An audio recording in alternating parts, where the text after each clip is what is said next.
¿Has oído hablar de la palabra infierno? ¿Resuena en algún rincón de tu memoria, verdad?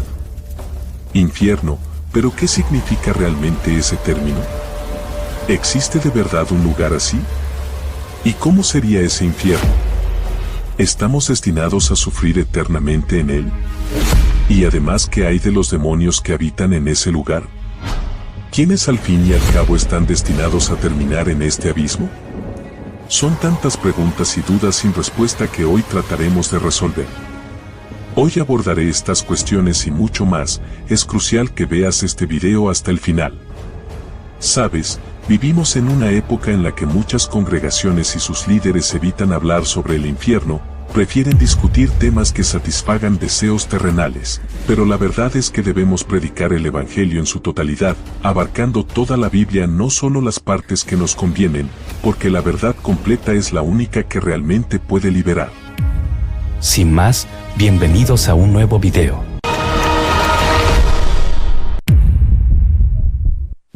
¿Sabías que Jesús habló mucho más sobre el infierno que sobre el cielo? En Mateo 13, versículo 40 se dice: así como se recoge y quema la cizaña, así será al final de los tiempos. El Hijo del Hombre enviará a sus ángeles, y ellos separarán de su reino todo lo que causa pecado, y a todos los que practican la iniquidad, serán arrojados al horno ardiente donde habrá llanto y rechinar de dientes. Entonces los justos resplandecerán como el sol en el reino de su Padre. El que tenga oídos, que oiga. Si tienes dudas sobre tu fe, sigue viendo. Este video puede ser el más significativo que verás en toda tu vida, ya que tiene el poder de salvar tu alma del infierno. Entonces, ¿qué es el infierno? Vamos a explorar lo que Jesús mismo dijo al respecto. En primer lugar, en Mateo 25, versículo 41, Él declara a los que están a su izquierda: apartados de mí, malditos, al fuego eterno preparado para el diablo y sus ángeles. Aquí queda claro que el infierno es un lugar eterno de fuego, originalmente creado para el diablo y sus demonios. ¿Qué implica esto? Si alguien va al infierno, no estará solo. Muchas personas que han tenido experiencias cercanas a la muerte, como Balúa, en sus experiencias informan haber visto demonios al experimentar el infierno. Avanzando al versículo 46, leemos: y estos irán al castigo eterno, pero los justos a la vida eterna. Por lo tanto, el infierno es un lugar de castigo eterno. Algunos argumentan que no es eterno, pero la Biblia contradice esta visión afirmando claramente que es un lugar eterno de castigo, destinado a aquellos que eligieron vivir en la tierra en pecado, prefiriendo las tinieblas a la luz y rechazando la verdad de Jesucristo. Jesús también habla en Mateo 13, versículo 49, así será al fin de los tiempos. Los ángeles saldrán y separarán a los malos de los justos y los arrojarán al horno de fuego donde habrá llanto y rechinar de dientes. ¡Qué descripción tan terrible! Llanto y rechinar de dientes, una imagen del infierno donde las personas pasarán la eternidad en ese estado.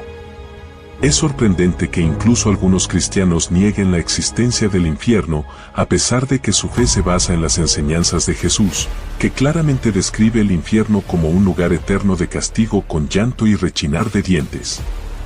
El infierno es una realidad y definitivamente no es un destino que deseemos para nosotros mismos ni para nadie más. Jesucristo advirtió sobre la verdadera naturaleza del infierno. En Marcos 9, versículo 43, nos dice: si tu mano te hace pecar, córtala. Es mejor que entres en la vida manco que con las dos manos vayas al infierno, al fuego inextinguible. Y si tu pie te hace pecar, córtalo. Es mejor que entres en la vida cojo que con los dos pies seas arrojado al infierno. Y si tu ojo te hace pecar, sácatelo.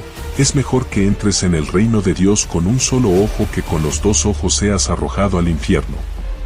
Estas palabras de Jesús dejan claro la advertencia sobre la realidad innegable del infierno. Serás llevado allí si no te apartas del pecado y te vuelves a Jesucristo, el único Salvador. Es curioso cómo los seres humanos tenemos seguros para casi todo: vida, auto, casa, para eventos que quizás ni ocurran, pero a menudo descuidamos proteger nuestras almas del fuego eterno, que es una certeza. El infierno es un lugar de llanto y crujir de dientes, como Jesús reitera en Mateo 25, versículo 30, donde habla de las tinieblas exteriores, un lugar sin la presencia de Dios. En 2 Tesalonicenses, capítulo 1, versículo 9, leemos que estos sufrirán el castigo de eterna destrucción, excluidos de la presencia del Señor y de la gloria de su poder. Este mundo puede haber resuelto muchos de sus problemas, pero nada se compara con el infierno, un lugar sin la presencia de Dios.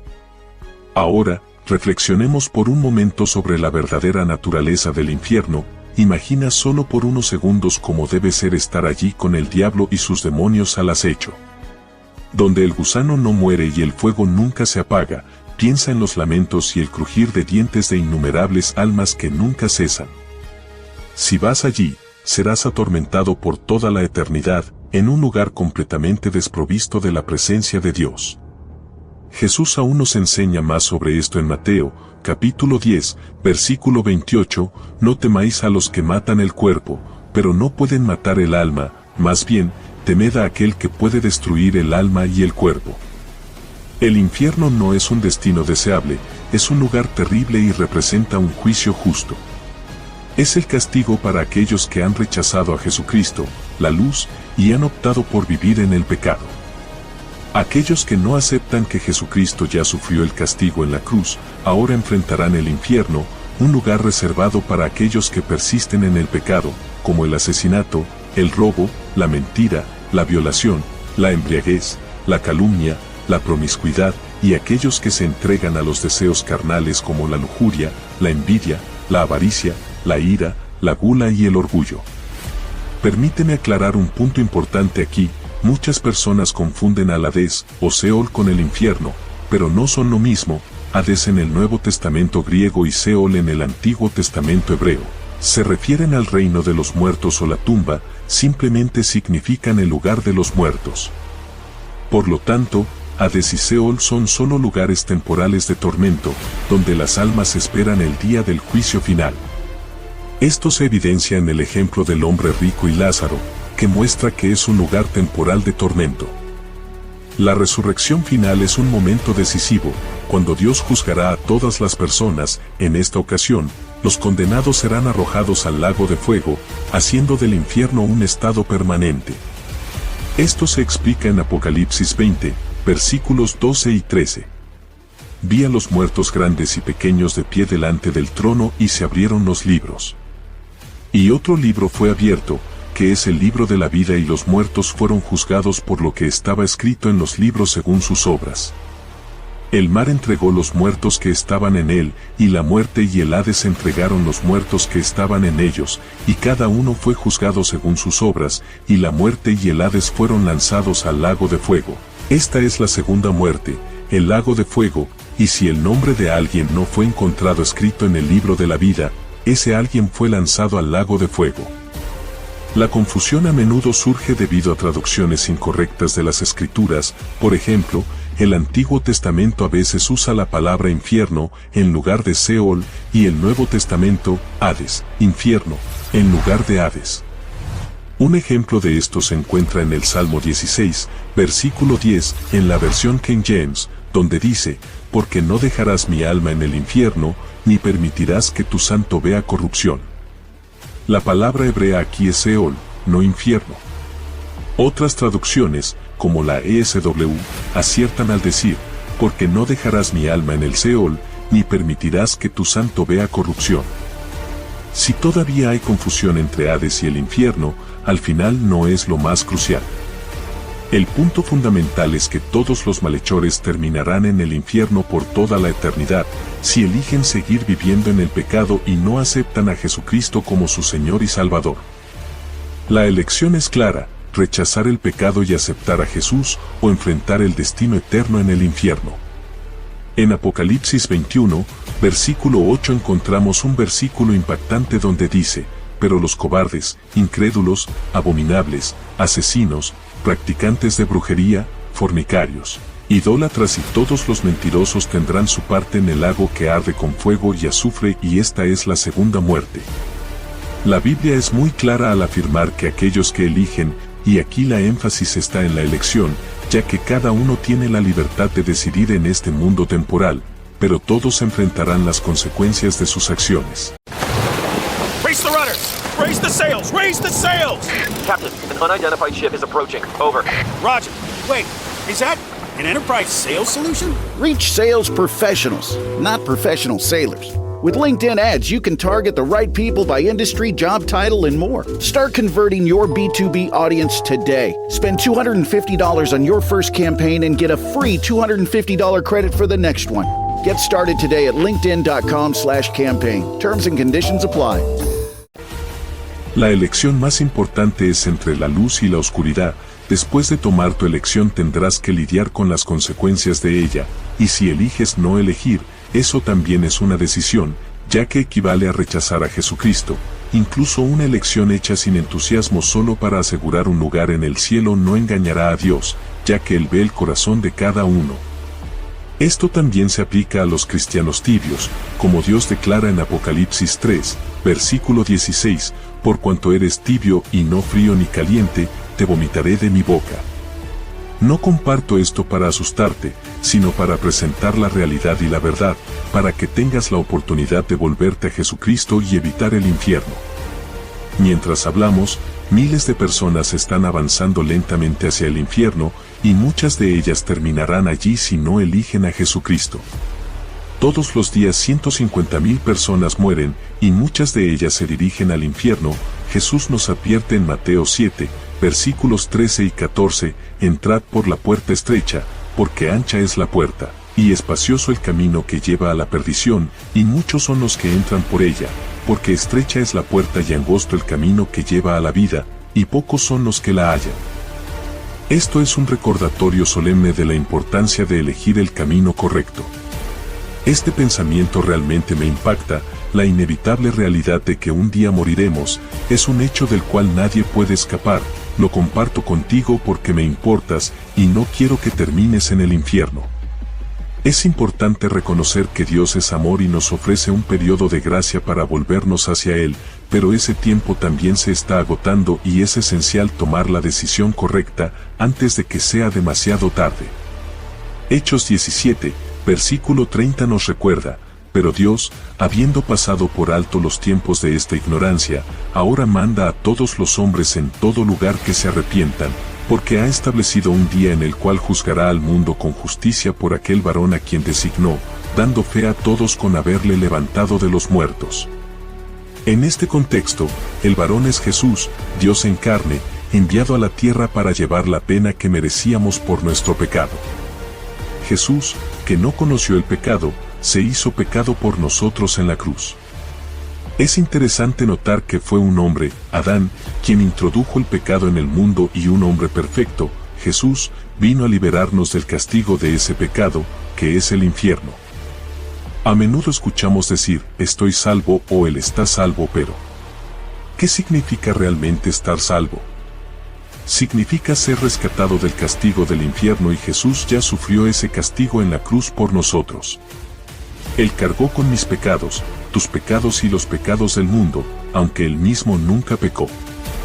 Segunda de Corintios 5, versículo 21, lo confirma, al que no conoció pecado por nosotros lo hizo pecado, para que nosotros fuésemos hechos justicia de Dios en él. Es crucial entender que Dios es el juez supremo y juzgará a todo el mundo con justicia. Él evaluará a cada uno en función de cómo vivió su vida, teniendo en cuenta todas las acciones, pensamientos y todo lo que se hizo en este mundo temporal. Dios ve incluso aquellas cosas que pensaste que estaban ocultas, las acciones secretas y los pensamientos ocultos. Él ve todo, y juzgará el corazón de cada persona, como está escrito en Romanos 2, versículo 16, en el día en que según mi evangelio Dios juzgará los secretos de los hombres por Jesucristo. Recuerda que Dios es omnisciente, santo, perfecto y justo. Incluso un solo pecado sigue siendo pecado y nadie es perfecto. Todos somos culpables de pecar, como dice Romanos 3:23. Por cuanto todos pecaron y están destituidos de la gloria de Dios, Dios, siendo tan justo como sabemos que es, juzgará toda injusticia y todo lo que está mal en este mundo, lo que causa tanto dolor y sufrimiento. Las personas a menudo se preguntan qué hay de malo en el mundo, pero la respuesta está en el pecado que entró en él. Muchos quieren culpar a Dios por las aflicciones del mundo, pero la verdadera culpa recae en el pecado humano. Es esencial comprender esta verdad para darse cuenta de la importancia de la redención ofrecida a través de Jesucristo. Con la alarmante realidad de que cada 98 segundos alguien es agredido sexualmente en el mundo, queda evidente la extensión del pecado y la necesidad del juicio divino. Dios, en su justicia, juzgará a todos los pecadores. Él no perdonó ni siquiera a los ángeles cuando pecaron, por lo tanto, ciertamente no perdonará a aquellos que persisten en sus pecados, como está escrito en 2 Pedro 2:4. Porque si Dios no perdonó a los ángeles cuando pecaron, sino que los arrojó al infierno y los entregó a prisiones de oscuridad reservándolos para juicio. Este versículo nos muestra que ya hay demonios en el infierno atrapados en la oscuridad. Esto nos lleva a preguntarnos, ¿cómo será el infierno y cuáles serán las penas allí? Sabemos que existen diferentes grados de castigo, como se describe en Apocalipsis 20:12, vi a los muertos grandes y pequeños de pie delante del trono, y los libros fueron abiertos, y otro libro fue abierto, que es el libro de la vida, y los muertos fueron juzgados por lo que estaba escrito en los libros, según sus obras. Esto indica que todos serán juzgados individualmente en función de sus acciones. Jesús habla de esto al describir al siervo malvado en sus parábolas, advierte sobre aquellos que pensando que el Señor está tardando, comienzan a actuar de manera incorrecta, maltratando a otros y entregándose a comportamientos destructivos. Esto es un recordatorio solemne de que nuestras acciones tienen consecuencias eternas y que debemos vivir de manera responsable y justa, buscando la redención a través de Jesucristo. Jesús en sus palabras resalta la importancia de la prontitud y la fidelidad, especialmente en relación con su segunda venida y el día del juicio. Nos advierte en sus parábolas sobre el destino de aquellos que son sorprendidos, desprevenidos. Por ejemplo, habla del siervo que conocía la voluntad de su Señor, pero eligió no prepararse ni actuar de acuerdo con esa voluntad. Este siervo, según Jesús, recibirá un castigo severo. En Lucas 12:47 Jesús dice, y aquel siervo que conociendo la voluntad de su Señor, no se preparó ni hizo conforme a su voluntad, recibirá muchos azotes, pero el que no la conoció e hizo cosas dignas de azote será azotado poco, porque a todo aquel a quien se le haya dado mucho, mucho se le demandará, y al que mucho se le haya confiado, más se le pedirá. Aquí, Jesús destaca que habrá diferentes grados de castigo dependiendo del conocimiento y las acciones de cada persona. Esto es una advertencia especialmente fuerte para predicadores y pastores, aquellos que no logran predicar el evangelio completo, enfocándose solo en mensajes motivacionales, prosperidad o enfatizando exclusivamente el amor de Dios sin reconocer su santidad y justicia, también serán juzgados. Es vital predicar sobre el infierno y todas las verdades de la Biblia. De lo contrario, existe el riesgo de llevar a las personas a una comprensión errónea o distorsionada del Evangelio, causando tropiezos espirituales. La responsabilidad de transmitir la verdad completa es grande, e incluye la necesidad de advertir sobre las consecuencias del pecado y la realidad del juicio divino. Es fundamental comprender que el peor castigo del infierno está reservado para aquellos que, teniendo la responsabilidad de liderar, llevan a otros al error. Jesús, en Mateo 18:6, advierte esto, pero al que haga tropezar a uno de estos pequeñitos que creen en mí, mejor le sería que se le colgara al cuello una piedra de molino de asno y que se le hundiera en lo profundo del mar. Esta advertencia se extiende a los falsos profetas y maestros, como se aborda en todo el capítulo 2 de Segunda de Pedro. El versículo 2 de Segunda de Pedro 2:17 compara a estos falsos maestros con fuentes sin agua y nubes empujadas por una tormenta, para quienes la oscuridad de las tinieblas ha sido reservada para siempre. Utilizan palabras vacías y se enorgullecen de sus locuras, seduciendo a otros con pasiones sensuales de la carne, prometen libertad, pero ellos mismos son esclavos de la corrupción. Más adelante, en el mismo capítulo, se dice que aquellos que después de haber escapado de las contaminaciones del mundo mediante el conocimiento de Jesucristo, vuelven a ser enredados y vencidos por ellas. Estos tendrán un destino aún peor, y el versículo advierte, pues les hubiera sido mejor no haber conocido el camino de la justicia, que después de haberlo conocido, volverse atrás del santo mandamiento que les fue dado. Estos pasajes bíblicos resaltan la gravedad de apartarse del camino de la verdad, especialmente para aquellos en posición de liderazgo espiritual, es un recordatorio solemne de la responsabilidad que cada uno tiene, no solo por su propia alma, sino también por las almas de aquellos a quienes influyen. Las palabras del verdadero proverbio donde dice, el perro vuelve a su propio vómito y la puerca lavada vuelve a revolcarse en el lodo, resaltan la tragedia de aquellos que después de haberse apartado del pecado, regresan a él. Esta enseñanza es particularmente relevante para los falsos profetas y maestros, para quienes se reserva lo peor del infierno. Este versículo resalta la justicia y generosidad de Dios. Sin embargo, esto no significa que simplemente pasará por alto el pecado. Muchas personas se aferran a la idea de que Dios es amor, y lo interpretan como si Dios perdonara todos los pecados sin exigir arrepentimiento o cambio. Esta es una comprensión parcial de la naturaleza de Dios, promovida por algunas iglesias que predican solo un aspecto del Evangelio, enfatizando el amor de Dios, pero descuidando su santidad y justicia. Y el resultado es una fe que no refleja la verdadera naturaleza del compromiso cristiano. Como se menciona en Apocalipsis 3:16, así que, por cuanto eres tibio, y no frío ni caliente, te vomitaré de mi boca. Dios es amor, sí, pero también es santo y justo. No puedes simplemente pasar por alto el pecado. Para entrar en el cielo es necesario convertirse en un cristiano renacido, pidiendo a Dios que perdone los pecados. La idea de ser una buena persona no es suficiente para alcanzar la salvación. Todos han pecado como se menciona en Romanos 3:23, porque todos pecaron y están destituidos de la gloria de Dios. Si alguna vez has mentido, entonces eres un mentiroso. Si alguna vez has robado, eres un ladrón.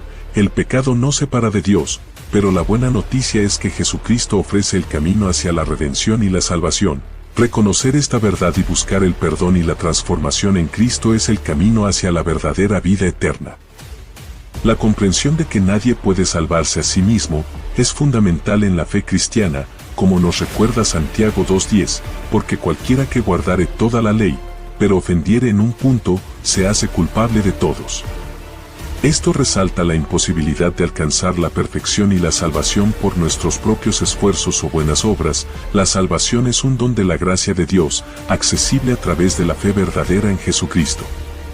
Cuando aceptamos el sacrificio de Jesús en la cruz, donde Él murió por nuestros pecados, somos declarados justos delante de Dios. Esta transformación va acompañada del don del Espíritu Santo, que nos lleva a vivir una nueva vida, caracterizada por buenas obras y frutos del Espíritu, no como medio de salvación, sino como evidencia de la transformación que ha ocurrido en nosotros.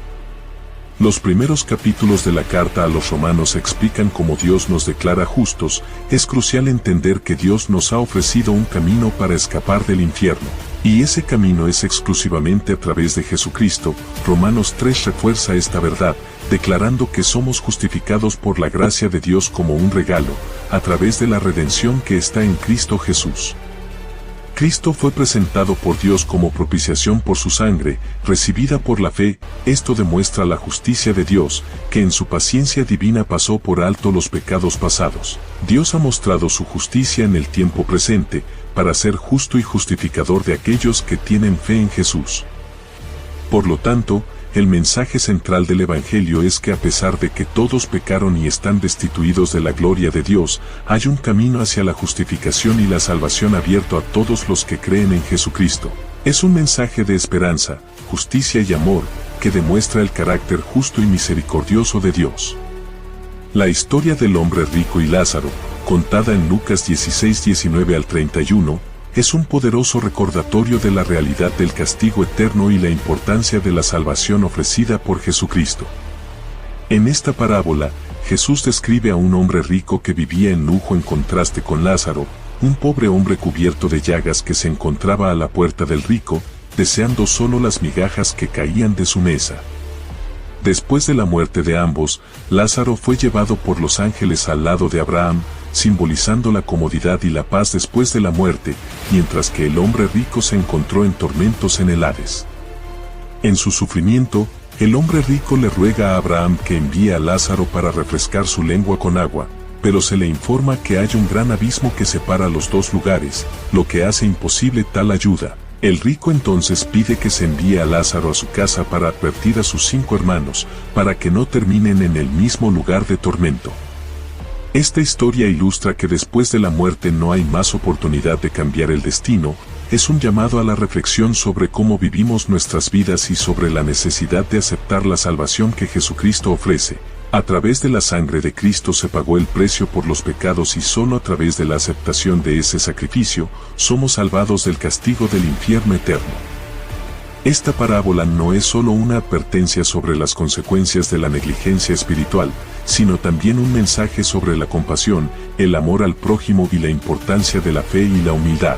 Nos desafía a vivir de manera que refleje los valores del reino de Dios y a reconocer la urgencia del mensaje del Evangelio. La conversación entre el hombre rico y Abraham en la parábola de Lázaro, descrita en Lucas, refleja la importancia de escuchar y responder a los mensajes contenidos en las Escrituras. Abraham destaca que si no escuchan a Moisés y a los profetas, tampoco serán persuadidos si alguien resucita de entre los muertos. Esto indica que la revelación de Dios a través de su palabra es suficiente para llevar a una comprensión y arrepentimiento verdaderos. La historia también nos brinda una visión del tormento en el Hades, un estado de espera para el día del juicio final. Es un recordatorio de que después de la muerte no hay más oportunidades para cambios o arrepentimiento. Las personas en el Hades, como el hombre rico, están llenas de remordimientos, pero es demasiado tarde para ellos. Este relato es un llamado poderoso a la reflexión sobre la vida y el destino eterno. Los cementerios son recordatorios tangibles de que todas las generaciones antes que nosotros han pasado por este mundo y han enfrentado el mismo destino. La muerte es un destino común para todos, independientemente de la fama, la riqueza o el estatus. Cada segundo con aliento en nuestros pulmones es una oportunidad dada por Dios para volvernos a Él y aceptarlo como Señor y Salvador. Dios nos creó y desea que estemos con Él en el nuevo cielo y la nueva tierra. La elección entre el cielo y el infierno depende de nosotros y de nuestra respuesta al llamado de Dios. Hechos 17:26 subraya la cercanía y accesibilidad de Dios para todos nosotros. De uno solo hizo todas las naciones de los hombres para que habiten sobre la faz de la tierra. Este pasaje destaca que Dios no está lejos, Él está cerca y accesible para todos los que buscan. El mensaje del Evangelio es universal y está disponible para todos, ofreciendo salvación y esperanza.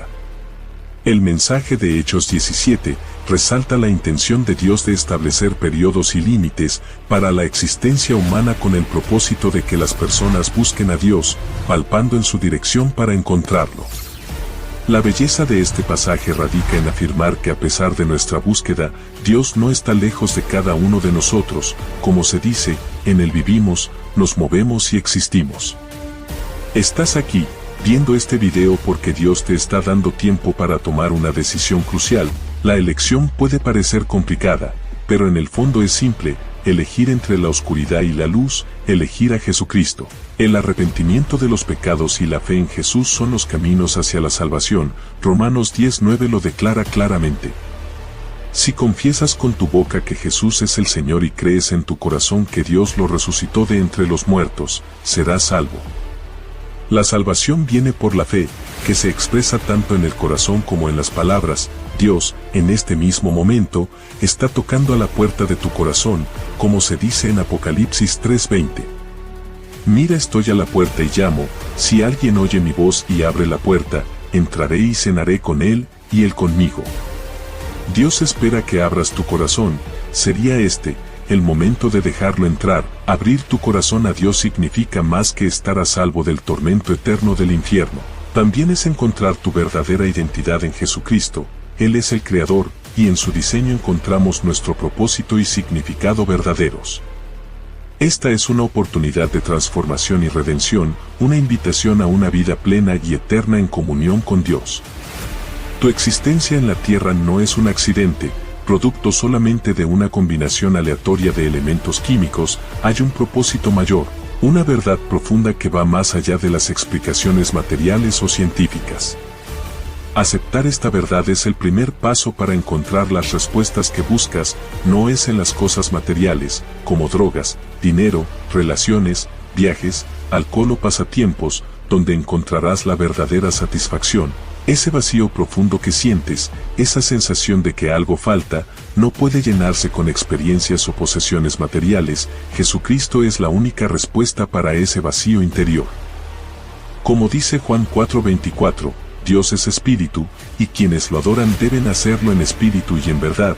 Solo Él puede llenar esa parte espiritual dentro de ti, transformando tu vida. Mi propia experiencia es un testimonio de ello. Vivía entregado a mis deseos carnales, inmerso en excesos de bebidas y fiestas, lejos de ser considerado una persona buena.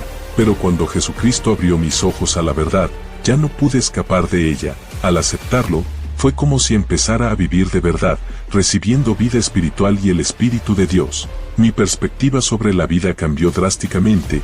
Esa transformación es lo que Jesús ofrece a cada uno de nosotros. Él nos llama a una vida de verdadera libertad y propósito. Al aceptar a Jesús, no solo escapamos del juicio eterno, sino que también entramos en una relación con Dios que llena nuestras vidas de significado, paz y alegría verdadera. Es una invitación a descubrir quiénes somos realmente y a vivir de acuerdo con el diseño divino que Él ha establecido para cada uno de nosotros. Tu decisión de volverte hacia Dios y aceptar a Jesucristo como tu Señor y Salvador es un paso fundamental hacia una vida transformada. Si oraste sinceramente buscando el perdón y la redención que solo Dios puede ofrecer, ahora eres parte de la familia de Dios. Te felicito, bienvenido a la salvación. Sin embargo, el camino no termina aquí. El camino cristiano es un viaje continuo de crecimiento, aprendizaje y transformación. Te motivo a seguir buscando a Dios estudiando la Biblia, participando en una comunidad de fe y cultivando una relación diaria con Dios a través de la oración y la meditación. Recuerda siempre que Dios te ama profundamente, su amor es incondicional y Él tiene un plan maravilloso para tu vida. A medida que te entregas a Él y buscas vivir de acuerdo con su voluntad, descubrirás un propósito y una satisfacción que el mundo no puede ofrecer. Si deseas crecer espiritualmente, considera suscribirte al canal y activar la campana de todas las notificaciones. Acompáñanos cada semana a ver los asombrosos videos y contenido que fortalecen tu fe. Participa en nuestros estudios bíblicos en nuestra bella comunidad. Es una comunidad de creyentes con quienes puedes compartir tu viaje. La vida cristiana es más rica y plena cuando se vive en comunión con otros creyentes, porque juntos enriqueciendo la narrativa podemos llegar a la verdad que nos hace libres. Que Dios te bendiga abundantemente en tu nuevo camino de fe, y ten en cuenta que además del amor de Dios, también cuentas con el apoyo y el cariño de hermanos y hermanas en Cristo de todo el mundo. Continúa buscando a Dios y permítele guiar cada paso de tu camino. Te invito a dejar tu comentario y tu propia teoría siempre con respeto y educación, respetando las opiniones de los demás. Te estaré leyendo atentamente. ¿Descendió Jesús al infierno y habló a los ángeles caídos y muertos, o simplemente llevó al cielo a todos los que estaban esperando en el Seol? El patrón del tercer día. En la Biblia es un tema recurrente de resurrección y restauración que ocurre al tercer día, después de un evento tan significativo. Este tema se encuentra tanto en la Biblia hebrea como en el Nuevo Testamento. Entonces, ¿qué hizo Jesús dentro de esos 3 días? Bueno, Jesús sabía que su camino lo llevaba a la cruz, y nunca se desvió de su destino aunque Satanás lo intentó en muchas ocasiones, a diferencia de nosotros simples humanos que nos distraemos tan fácilmente, y a menudo nos caemos y nos salimos de nuestro camino, sin siquiera darnos cuenta. Judas se había corrompido y entregó a Jesús a los guardias. Todos los hombres en el poder de los tribunales se lavaron las manos acerca de Jesús y permitieron que la turba liberara a Barrabás. Pilato condenó a Jesús a ser crucificado, a pesar de no encontrar falta en él. Como hablamos en el anterior video, se lo estaré dejando en la descripción de este video por si quieres saber más sobre este suceso. Bueno, continuamos. Mientras tanto, Satanás lo vigilaba pensando que tenía el control total y llevaría a cabo su venganza contra el Creador, estando avivando la ira en la multitud, creando un mar de ira contra este hombre perfecto e inocente que estaba frente a ellos. Personas que ni siquiera lo conocían, gritaban por la muerte de Jesús, tanto como personas que habían presenciado sus milagros y buenas obras. En ese momento, estando influenciado por los demonios, Satanás y sus demonios superiores estaban observando. Su punto era que ellos obtendrían la victoria, viendo que el único Hijo de Dios estaba siendo asesinado en esta tierra mortal, pensando esencialmente que habían detenido a Dios. Mientras Dios y su Hijo Jesús sabían lo que iba a suceder, Jesús soportó todo lo que se le presentó, lo hizo con humildad y compasión, aún rogando a su Padre misericordia de nosotros mientras lo martillaban en una cruz por nuestros pecados. Él pudo librarse tan fácilmente, millares de ángeles esperaban la orden, y todo hubiera sido tan distinto. Pero no lo hizo, soportó el peso de los pecados del mundo entero, pasados, presentes y futuros, que fueron colocados pesadamente sobre su cuerpo roto, golpeado y sangrante. Jesús lo hizo por ti y por mí. Ahora mismo Él sabe lo que está pasando en tu vida, Él conoce las luchas que hay en tu camino, porque Él sabe lo que es ser humano y caminar por un camino cansado y que la vida es difícil pero no imposible. Pero anímense con las palabras de Isaías 40, versículo 31, donde dice: Pero los que esperan a Jehová tendrán nuevas fuerzas, levantarán alas como las águilas, correrán y no se cansarán, caminarán y no se fatigarán. En ese día cuando Jesús estaba en la cruz, Satanás pensó que había ganado, que estaba en el proceso de matar al Hijo de Dios y que ese sería el final. Satanás pensó dentro de sí: Jesús no iba a retroceder en el tiempo y cambiar nada, no iba a evitar que evadiera ese primer mordisco al fruto prohibido de Adán y Eva, pero Satanás estaba muy lejos de la verdad y el verdadero propósito que Dios tenía. Lo que Dios iba a hacer es cambiar el final de toda la humanidad, que estaba alejada de la presencia de Dios y condenada a la muerte. Satanás no había cambiado el camino de Jesús, quizás pensó que lo había hecho, pero no mientras soportó el pecado del mundo, y en señal de esta hazaña, una gran oscuridad ominosa cubrió la tierra. La atmósfera habría sido intensa y las personas que observaron a Jesús en la cruz habrían sabido que en realidad Él no era un hombre común. Cuando Jesús tomó su último aliento en la cruz y entregó su alma a Dios, la cortina del santuario se rasgó en dos de arriba a abajo. Este velo separaba el lugar santísimo, el lugar más recóndito del templo, donde el sumo sacerdote podía entrar una vez al año. El rasgado del velo simbolizó el final de la separación entre Dios y el hombre, ya que el camino hacia Dios ahora estaba abierto a través del sacrificio de Jesús en la cruz. Mateo 27, versículo 51 dice: La tierra tembló y las rocas se partieron. Este terremoto fue tan poderoso que hizo que las rocas se partieran y se abrieran muchas tumbas. Como resultado de esta gran hazaña, los cuerpos de muchas personas que habían muerto resucitaron y aparecieron a muchas personas en la ciudad, después de que ocurrieron estos asombrosos eventos. Todos los hombres que se habían opuesto a Jesús en vida, querían asegurarse de que sus seguidores no pudieran crear ningún chisme en el futuro sobre esta nueva religión que enseñaba Jesús. En Mateo 27, versículos 62 al 64 dice: Al día siguiente, que es después de la preparación, se reunieron los principales sacerdotes y los fariseos ante Pilatos diciendo: Señor, nos acordamos que aquel engañador dijo: viviendo aún después de 3 días resucitaré. Manda pues, que se asegure el sepulcro hasta el tercer día, no sea que vengan sus discípulos de noche y lo hurten, y digan al pueblo: resucitó de entre los muertos, y será el postrero error peor que el primero. Ahora aquí es donde nos movemos hacia lo sobrenatural, porque su cuerpo físico yacía allí, pero no su cuerpo espiritual. Su espíritu ya no estaba en el ámbito terrenal. Hay diferentes puntos de vista entre los teólogos con respecto a dónde fue el espíritu de Jesús durante esos 3 días. Algunos creen que el espíritu de Jesús fue al Hades, el lugar de los muertos donde proclamó a los espíritus encarcelados y los ángeles caídos. 1 de Pedro 3, versículos 18 al 20, dice: Porque también Cristo padeció una sola vez por los pecados, el justo por los injustos, para llevarnos a Dios, siendo a la verdad muerto en la carne, pero vivificado en espíritu, en el cual también fue y predicó a los espíritus encarcelados, los que en otro tiempo desobedecieron cuando una vez esperaba la paciencia de Dios en los días de Noé.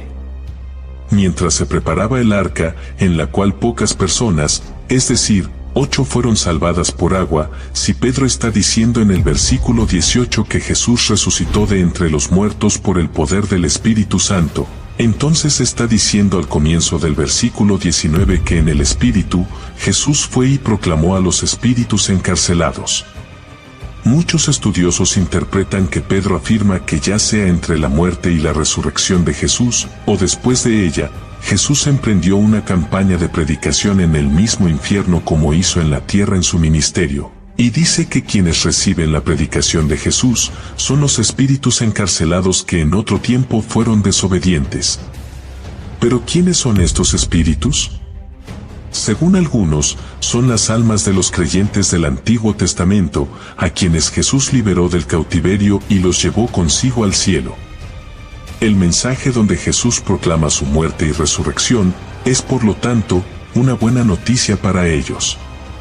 Otros han tomado estos espíritus como almas condenadas que rechazaron a Noé milenios antes. Para tales individuos, Jesús está confirmando su condenación al proclamar su victoria sobre ellos y todos sus enemigos en su muerte y resurrección. Y por otro lado, algunos intérpretes han visto a Jesús ofreciendo una oportunidad post-muerte, en fe y arrepentimiento a estos espíritus encarcelados. Pero también hay otra forma de interpretar las palabras de Pedro y el que hace la proclamación del versículo 19. ¿No es Jesús resucitado? Sin duda es Jesús quien predica, pero predica en el Espíritu Santo, y el momento de esta proclamación no es la ventana entre la muerte y la ascensión de Jesucristo, es durante la vida de Noé. Entonces, ¿qué está diciendo Pedro? Está diciendo que Noé, en el curso de la construcción del arca, dio testimonio del juicio venidero de Dios, y era el predicador de justicia, como dice Pedro en una de sus cartas, segunda de Pedro versículo 5, dice: Noé predicó en el poder del Espíritu Santo, el Espíritu a quien Pedro llamó anteriormente el Espíritu de Cristo. Primera de Pedro versículo 11 dice: Pero los hombres y mujeres de la generación de Noé, a pesar de la paciencia de Dios al retrasar el juicio, rechazaron esa proclamación debido a su desobediencia anterior. Estas personas actualmente están en prisión, es decir, sus almas al morir fueron enviadas justamente al infierno para ser castigadas por sus pecados, y por último, otros creen que el Espíritu de Jesús fue a estar con el Padre en el cielo, como Jesús mismo le dijo al ladrón en la cruz. De cierto te digo que hoy estarás conmigo en el paraíso. Me gustaría saber en los comentarios tu opinión. ¿Dónde crees que fue primero Jesús después de su muerte en la cruz y antes de su resurrección? Estaré leyendo sus comentarios. Recuerda exponer tu opinión de forma educada y respetuosa, respetando las opiniones de los demás. Dicho esto, continuamos. Pero sin importar a dónde fuera su espíritu, fue una agonía para sus apóstoles, seguidores y familiares. Durante ese tiempo se escondieron, su líder había sido asesinado y también estaban en peligro potencial. Algunos declararon que no conocían a Jesús, rompiéndose sus propios corazones en el proceso. En Oseas 6 versículos 1 al 2 dice: Venid y volvamos a Jehová, porque Él nos arrebató y nos curará, hirió y nos vendará, nos dará vida después de 2 días, en el tercer día nos resucitará y viviremos delante de Él. De hecho, Jesús resucitaría al tercer día completando el ciclo de 3 días, pecado, redención y resurrección. Jesús salió de la tumba 3 días después de su crucifixión y sepultura, el domingo por la mañana temprano. María Magdalena y algunas otras mujeres fueron al sepulcro para ungir el cuerpo de Jesús con especias aromáticas. Sin embargo, cuando llegaron encontraron que la piedra de la tumba había sido apartada, estando abierta la cueva y dentro de la tumba, las mujeres encontraron que el cuerpo de Jesús no estaba allí y en cambio vieron a 2 hombres vestidos con ropas deslumbrantes, quienes les dijeron que Jesús había resucitado de entre los muertos. Las mujeres estaban asustadas y confundidas, pero los hombres les recordaron lo que Jesús les había dicho antes de su muerte, que sería crucificado y resucitaría al tercer día. Aunque asombroso e increíble que pareciera para ellas, esto realmente estaba sucediendo. Habrían pasado estos ángeles tiempo con Jesús en la tumba, antes de apartarla y permitir que su rey caminara por esta tierra por otros 40 días. Hay muchas referencias en la Biblia que afirman que Jesús bajó al infierno después de su muerte y crucifixión, y antes de la resurrección. Uno de ellos se encuentra en el Evangelio de Juan, capítulo 20, versículo 17 dice: Cuando Jesús se apareció a María Magdalena al tercer día después de su muerte en la tumba vacía, Jesús le dijo: No me toques porque aún no he subido a mi Padre, mas ve a mis hermanos y diles: Subo a mi Padre y a vuestro Padre, a mi Dios y a vuestro Dios. ¿Por qué crees que Jesús no permitió que María Magdalena lo tocara? ¿Por qué le dice a María Magdalena que no ha subido al reino de Dios? Bien, intentaremos responder esa inquietud. Sin embargo, lo que está escrito en el libro de la Biblia sobre el descenso de Jesús no explica en detalles por qué bajó al infierno. Hay algunos textos apócrifos escritos alrededor del tercer o cuarto siglo después de Cristo, lo que explica completamente el papel misterioso de Jesús en el reino de las tinieblas. LifeLock, how can I help? The IRS said I filed my return, But I haven't. 1 in 4 tax-paying Americans has paid the price of identity fraud. what do I do? My refund, though. I'm freaking out. Don't worry, I can fix this. LifeLock fixes identity theft guaranteed and gets your money back with up to $3 million in coverage. I'm so relieved. No problem. I'll be with you every step of the way. 1 in 4 was a fraud-paying American. Not anymore. Save up to 40% your first year. Visit LifeLock.com/podcast. Terms apply. Jesús entonces iría a encontrarse con sus discípulos. En Lucas 24 versículos 36 al 49, dice: Mientras ellos aún hablaban de estas cosas, Jesús se puso en medio de ellos y les dijo: Paz a vosotros. Entonces, espantados y atemorizados, pensaban que veían espíritu, pero él les dijo: ¿Por qué estáis turbados en vuestro corazón y en sus pensamientos? Mirad mis manos y mis pies, que yo mismo soy. Palpad y ved, porque un espíritu no tiene carne ni huesos, como veis que yo tengo. Y diciendo esto les mostró las manos y los pies, y como todavía ellos de gozo no lo creían y estaban maravillados, les dijo: ¿Tenéis aquí algo de comer? Entonces le dieron parte de un pez asado y un panal de miel. Y él lo tomó y comió delante de ellos y les dijo: Estas son las palabras que os hablé estando aún con vosotros, que era necesario que se cumpliese todo lo que está escrito de mí en la ley de Moisés, en los profetas y en los salmos. Entonces les abrió el entendimiento para que comprendiesen las escrituras y les dijo: Así está escrito, y así fue necesario que el Cristo padeciese y resucitase de los muertos al tercer día, y que se predique en su nombre el arrepentimiento y el perdón de pecados en todas las naciones, comenzando desde Jerusalén, y vosotros sois testigos de estas cosas. He aquí, yo enviaré la promesa de mi Padre sobre vosotros, pero quedaos vosotros en la ciudad de Jerusalén, hasta que seáis investidos de poder desde lo alto. Jesús pasaría tiempo con sus discípulos durante los próximos 40 días, los buscaría y les enseñaría acerca del reino de Dios. Él explicaría el poder del Espíritu Santo para que sus discípulos continuaran su trabajo después de que Él se fuera. En Juan 17, versículo 25 al 26 dice: Padre justo, el mundo no te ha conocido, pero yo te he conocido, y estos han conocido que tú me enviaste, y les he dado a conocer tu nombre, y lo daré a conocer aún, para que el amor con que me has amado esté en ellos y yo en ellos. Y ahora te preguntas, ¿por qué Jesús descendió al Hades? ¿Qué fue a hacer allí? ¿Era parte del plan de Dios? Bueno, ahora trataremos de esclarecer esta inquietud. Vamos a adentrarnos en algo más profundo, todo lo que hizo Jesús en el infierno luego de su muerte. Este relato que expondré a continuación nos ayudará a comprender el por qué Jesús descendió al infierno, qué hizo allí, y que esto ya estaba escrito, donde nos relatan esta profecía sobre Jesús desde la fundación del mundo. Para entender mejor esto, citemos el momento cuando el mismo arcángel Miguel profetizó sobre Jesús. Es asombroso cómo desde la época de Adán y Eva, el arcángel Miguel profetizó sobre la venida de Cristo. Con ella redimirá a los justos en el Espíritu. En el Evangelio apócrifo de Nicodemo, nombran a 2 testigos, Carino y Leucio, 2 israelitas que murieron y terminan en el infierno. Luego estos 2 hombres fueron devueltos a la vida gracias a Cristo, que los liberó del infierno. Estos dos hombres resucitados fueron llevados a la sinagoga por José, Nicodemo y otros.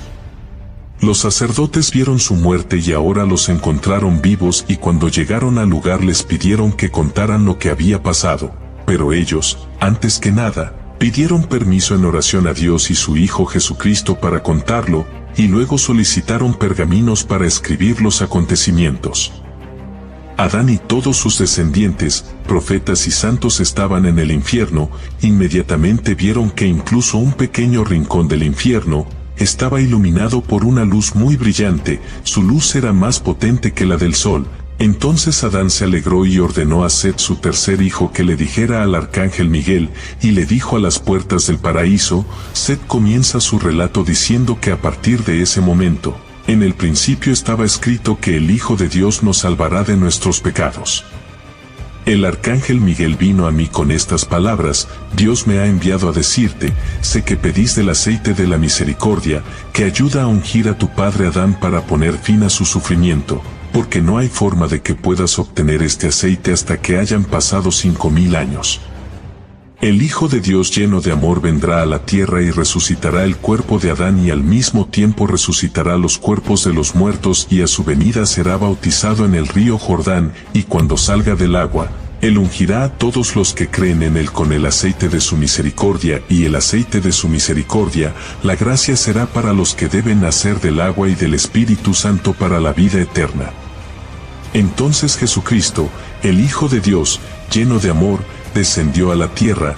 Él traerá a tu padre Adán al paraíso y lo colocará cerca del árbol de la misericordia.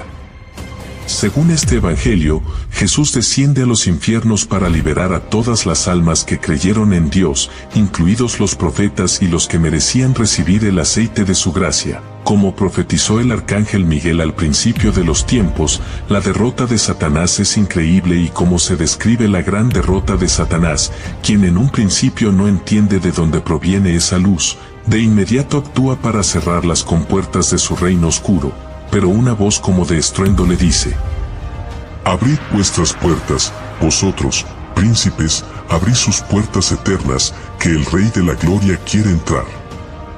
El diablo dijo a sus demonios que cerraran las puertas grandes de bronce y los cerrojos de hierro, y poneos todos de centinela, porque si este hombre entra, estamos todos perdidos. Y oyendo estas grandes voces, los santos antiguos exclamaron: devoradora e insaciable furia, abre al Rey de la Gloria, al Hijo de David, al profetizado por Moisés y por Isaías. Al oír esto, con furia muy rabiosa, preguntó: ¿quién era el Rey de la Gloria? Y los ángeles de Dios contestaron al unísono: el Señor poderoso y vencedor. En ese momento, las grandes puertas de bronce volaron en 1000 pedazos, y los que perecían bajo cadenas de muerte se levantaron.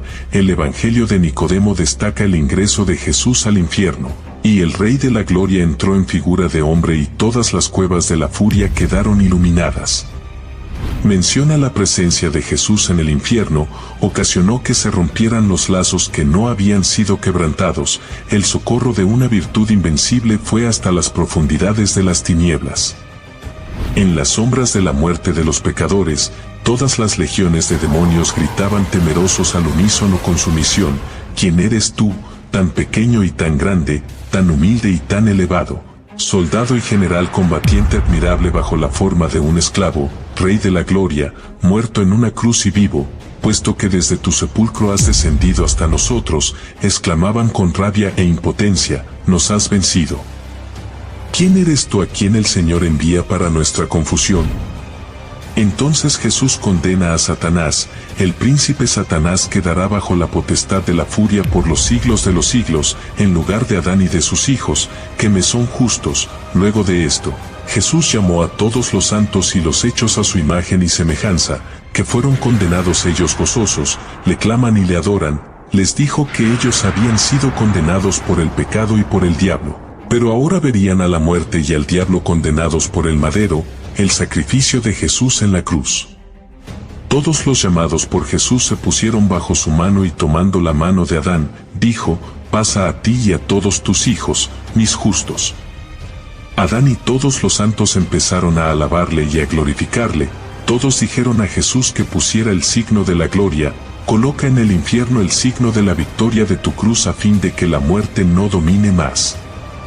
Jesús hizo la señal de la cruz sobre Adán y se levantó de los infiernos y todos le siguieron hasta que fueron introducidos en el paraíso. La llegada al paraíso.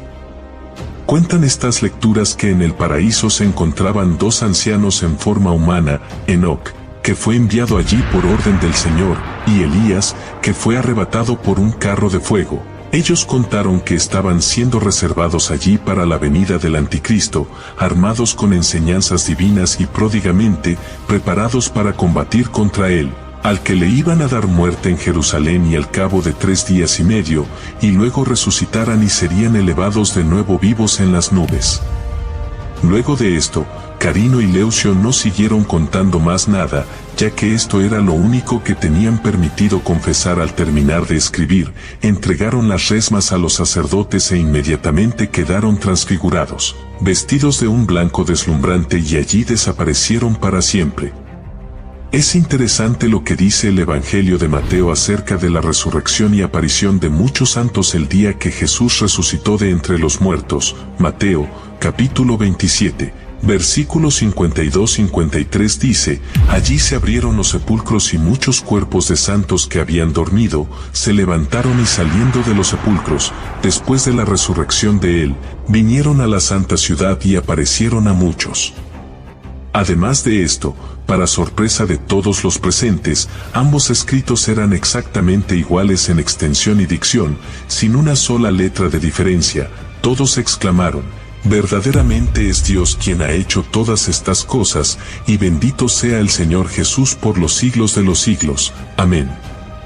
Entonces, si es así como lo estás pensando, Jesús se dirige al infierno a derrotar al diablo y a rescatar a sus profetas santos y aquellos que creyeron en Dios.